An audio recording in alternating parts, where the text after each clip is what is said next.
नमस्कार, selection idea with KP में आप लोगों का स्वागत है। आज हम लोग इस वीडियो में देखेंगे डेली करंट अफेयर्स का सेशन। इसमें हम लोग 2 दिसंबर 2023 का करंट अफेयर्स देखेंगे। चलिए देखते हैं पहला क्वेश्चन। आरसीएस सत्तार को किस देश की सरकार ने सम्मानित किया है? ऑप्शन ए है यूएसए, ऑप्शन बी है जर्मनी, ऑप्शन सी है भारत और ऑप्शन डी है फ्रांस। तो इसका सही जवाब है ऑप्शन डी, फ्रांस। फ्रांस की सरकार ने आरसीएस सत्तार को सम्मानित किया है। लेकिन किस सम्मान के लिए सम्मानित किया है? तो फ्रांसीसी साहित्यिक सम्मान के लिए आरसीएस सत्तार को सम्मानित किया गया है फ्रांस की गवर्नमेंट की तरफ से। चलिए देखें हैं कुछ साहित्य से संबंधित इंपॉर्टेंट पॉइंट्स। भारत में साहित्य का सबसे बड़ा पुरस्कार है ज्ञानपीठ पुरस्कार। व्यास सम्मान, तो व्यास सम्मान केवल हिंदी साहित्य के लिए दिया जाता है। और वहीं पे बात करें साहित्य अकादमी पुरस्कार की, तो यह 24 भाषाओं यानी कि 22 भाषाएं जो कि हमारे जो हमारे इसमें क्या बोलते हैं अनुसूची 8 में जो भाषाएं संबंध दी गई हैं, और 2 भाषाएं इंग्लिश और राजस्थानी, 2 भाषाओं यानी कि 24 भाषाओं के लिए दिया जाता है साहित्य अकादमी पुरस्कार। देख लेते हैं बुकर पुरस्कार 2023। तो बुकर पुरस्कार 2023 पॉल लिंच को दिया गया है। और Satyajit Ray life time achievement award 2023 Mike Douglas को दिया गया है। और यूएन नानसेन पुरस्कार 2023 अब्दुल्लाही मीरे को दिया गया है। तो इसे याद रखेंगे कि बुकर पुरस्कार 2023 पॉल लिंच को दिया गया है, Satyajit Ray life time achievement award 2023 Michael Douglas को दिया गया है, और यूएन नानसेन पुरस्कार 2023 अब्दुल्लाही मीरे को दिया गया है। चलिए देखते हैं अगला question. Question number 2। Uttar Pradesh सरकार द्वारा फिरोजाबाद का नाम बदलकर नया नाम क्या रख दिया गया है? तो यह पूरी तरह से तो अभी राज्य सरकार द्वारा पारित नहीं हुआ है, लेकिन फिरोजाबाद के जो भी नगर निगम है उसके द्वारा इसे पास कर दिया गया है। अब इसे बस गवर्नमेंट यानी कि राज्य सरकार की बस अनुमति मिलने की बारी है, लेकिन ये हो ही जाएगा। ऑप्शन ए है लक्ष्मण नगर, ऑप्शन बी है सूर्य नगर, ऑप्शन सी है चंद्र नगर और ऑप्शन डी है चंद्रपुरी। तो इसका सही जवाब है ऑप्शन सी चंद्र नगर। तो फिरोजाबाद का नाम अब बदल कर चंद्र नगर रख दिया जाएगा। तो देख लेते हैं चंद्र नगर का नाम बदलने के प्रस्ताव को फिरोजाबाद यानी नगर निगम कार्य समिति द्वारा पास कर दिया गया है। राज्य सरकार की मंजूरी के बाद फिरोजाबाद का नया नाम चंद्रनगर कर दिया जाएगा। तो इसे याद रखेंगे क्योंकि यूपी से संबंधित तो जितने भी आर के बच्चे हैं वो लोग थोड़ा सा इसे ध्यान देंगे, क्योंकि यह करंट अफेयर्स में बन सकता है। अगला क्वेश्चन है क्वेश्चन नंबर 3। कहाँ पर जल शक्ति मंत्रालय द्वारा जल इतिहास उत्सव आयोजित किया गया है? तो ऑप्शन ए है इंदौर, ऑप्शन बी है श्रीनगर और ऑप्शन बी है श्रीनगर, ऑप्शन सी है दिल्ली और ऑप्शन डी है भोपाल।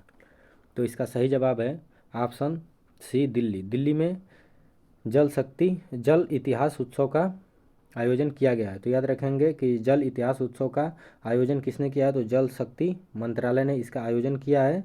और कहाँ पे? नई दिल्ली में इसका आयोजन किया गया है। तो दोनों चीज़ याद रखेंगे। यहाँ से 2 पॉइंट बनना है कि जल इतिहास उत्सव किस मंत्रालय द्वारा आयोजित किया गया? तो जल शक्ति मंत्रालय द्वारा आयोजित किया गया है। और कहाँ पे आयोजित किया गया है? तो यह दिल्ली में आयोजित किया गया है। अगला क्वेश्चन है क्वेश्चन नंबर 4। हाल ही में IMD द्वारा जारी विश्व डिजिटल प्रतिस्पर्धात्मक रैंकिंग में भारत की स्थिति क्या है? ऑप्शन ए है 48, ऑप्शन बी है 49, ऑप्शन सी है 51, ऑप्शन डी है 32। तो इसका सही जवाब है ऑप्शन बी 49। तो इसे याद रख लेंगे क्योंकि रैंकिंग से संबंधित क्वेश्चन है, यानी कि करंट अफेयर से, तो ये एग्जाम में पूछ सकता है। देख लेते हैं कुछ इंपॉर्टेंट इंडेक्स। विश्व खुशहाली सूचकांक 2023 में भारत का रैंक क्या रहा है? तो 126 रहा है। ग्लोबल फायर पावर इंडेक्स में 2023 में भारत का रैंक चौथे नंबर पर रहा है। विश्व यूनिकॉर्न सूचकांक में भारत तीसरे नंबर पर रहा है। विश्व शांति सूचकांक 2023 में भारत 126 नंबर पर रहा है। तो याद रखेंगे कि 2023 में भारत की रैंक 226 दो जगहों पे, एक खुशहाली में है और दूसरा शांति सूचकांक में है। ग्लोबल जेंडर गैप इंडेक्स में भारत का रैंक 127 रहा है। Question number 5। किस नाम के साथ भारत का पहला on demand blood platform launch किया गया है? तो ऑप्शन ए है ब्लड बैंक, ऑप्शन बी है ब्लड साथी, ऑप्शन सी है ब्लड.इन, ऑप्शन डी है ब्लड प्लस। तो इसका सही जवाब है option D blood plus. Blood plus के नाम से भारत में पहला on demand blood platform launch किया गया है। तो इसे भी याद रख लेंगे। अगला क्वेश्चन है 6।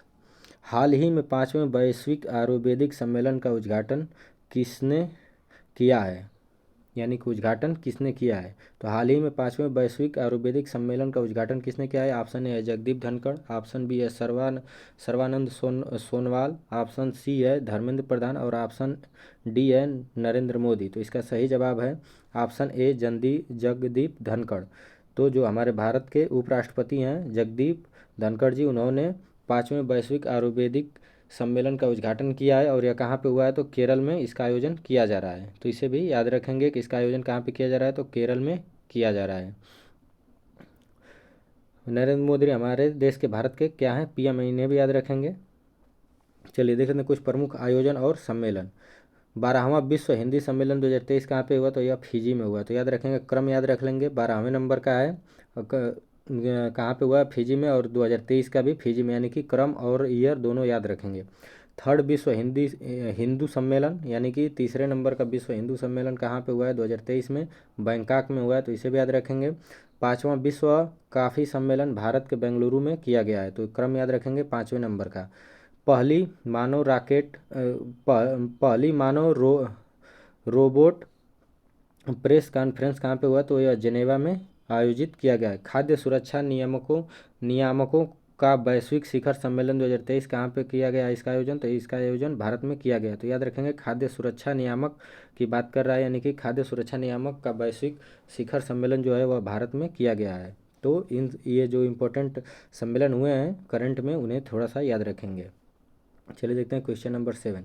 नागालैंड स्थापना दिवस कब मनाया गया है? ऑप्शन ए है 30 नवंबर, ऑप्शन बी है 1 दिसंबर और ऑप्शन सी है 2 दिसंबर और ऑप्शन डी है 4 दिसंबर। तो इसका सही जवाब है ऑप्शन बी 1 दिसंबर। 1 दिसंबर को नागालैंड स्थापना दिवस मनाया गया है। अगला क्वेश्चन है 8।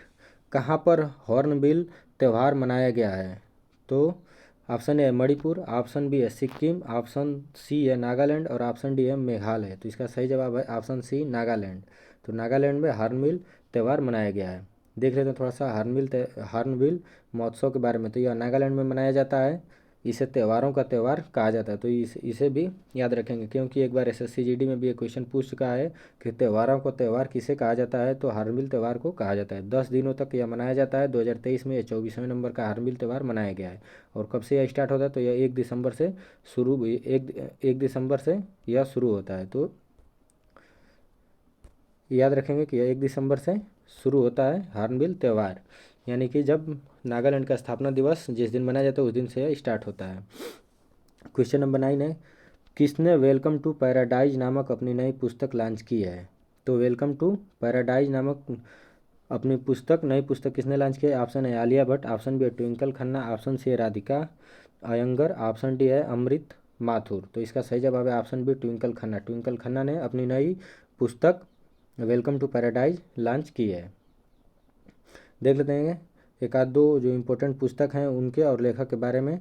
तो रिवर्स स्विंग अशोक टंडन ने इसे लिखा है, मतलब लेखक हैं। सिंधिया और 1857 यह राकेश पाठक की लिखित पुस्तक है। अम्बेडकर ए लाइफ यह शशि थरूर द्वारा लिखित पुस्तक है। देख लेते हैं क्वेश्चन नंबर 10। यूपी में कहाँ पर डिक्सन टेक्नोलॉजी की नई फैक्ट्री का उद्घाटन किया जाएगा? ऑप्शन ए है नोएडा, ऑप्शन बी है गाजियाबाद, ऑप्शन सी है बुलंदशहर, ऑप्शन डी है आगरा।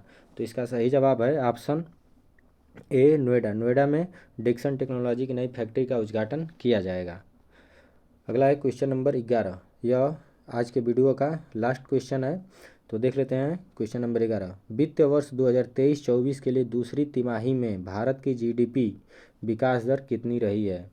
तो इसका ऑप्शन ए है 8.5%, ऑप्शन बी है 7.8%, ऑप्शन सी है 6.8%, ऑप्शन डी है 7.6%।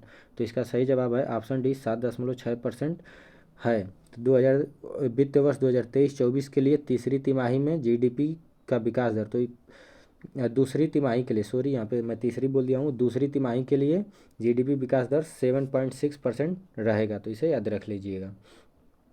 अगर वीडियो अच्छा लगा हो तो वीडियो को लाइक कर दीजिएगा, चैनल को सब्सक्राइब कर दीजिएगा और ज़्यादा से ज़्यादा लोगों को शेयर करिएगा। जो भी कमी या सुझाव हो कमेंट बॉक्स में ज़रूर दीजिएगा।